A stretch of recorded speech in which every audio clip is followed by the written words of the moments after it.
ভাই এই চরকিকুড়ি এসে আপনার অনুভূতি কি, কিভাবে এসেছেন এবং কি কি এক্সপিরিয়েন্স করলেন সেটা একটু আমাদের যদি বলতেন। আসলে বিষয়টা হচ্ছে চরকুকটি আমি গত সপ্তাহে এসে গেছি, যার কারণ হচ্ছে আমি চাচ্ছিলাম না যে এখন আসি। এই প্রথমবার না? এই প্রথমবার না, আমি আরও আসছি, কিন্তু এই জায়গাটা এমন একটা জায়গা যে যতবার আসবেন ততবারই ভালো লাগবে। এটা ভালো লাগার একটা জায়গা। আর আমি মানে আশা ছিলাম না, তারপরও আসতে হলো, কারণ যেখানে আমাদের ভোলা বাইকার্স একটা প্রোগ্রাম তৈরি করছে, তো সেখানে না আসলেই নয়। তো আপনি আসলে কোথা থেকে আসছেন? আমি ছিলাম দীর্ঘ কিছুদিন কক্সবাজারে ছিলাম।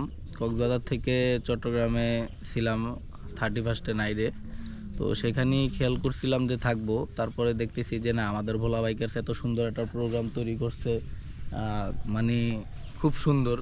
বা এখানে না আসলেই নয়, জিনিসটা মিস করা যাবে না। আর বিশেষ করে হচ্ছে গিয়ে আমাদের ভালোবাসার কিছু ভাই আছে, যশোর থেকে আসছে, নুর আলম ভাই, তারপরে পলাশ ভাই, সুজন ভাই, মানে ওদের কথা তো না বললেই নয়। তারপরে আমার প্রাণপ্রিয় বড় ভাই আছে, মুর্শেদ ভাই। তো ওদের সাথে এক জায়গায় যাওয়া, একটা ট্যুরে অ্যাটেন্ড করা, আসলেই এটা ভাগ্যের ব্যাপার, ঠিক আছে? কারণ ওনাদের মতন মানুষ সবসময় সব জায়গায় পাওয়া যায় না। জি ভাই।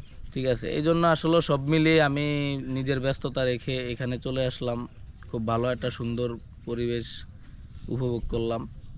এক কথায় ভোলা বাইকার্সকে ধন্যবাদ। আর দ্বিতীয় কথা হচ্ছে কি, আমার যেই আশেপাশে কাছের ভালোবাসার বাইকগুলো আছে তাদেরকেও আন্তরিকতা শুভেচ্ছা জানাচ্ছি। ধন্যবাদ ভাই।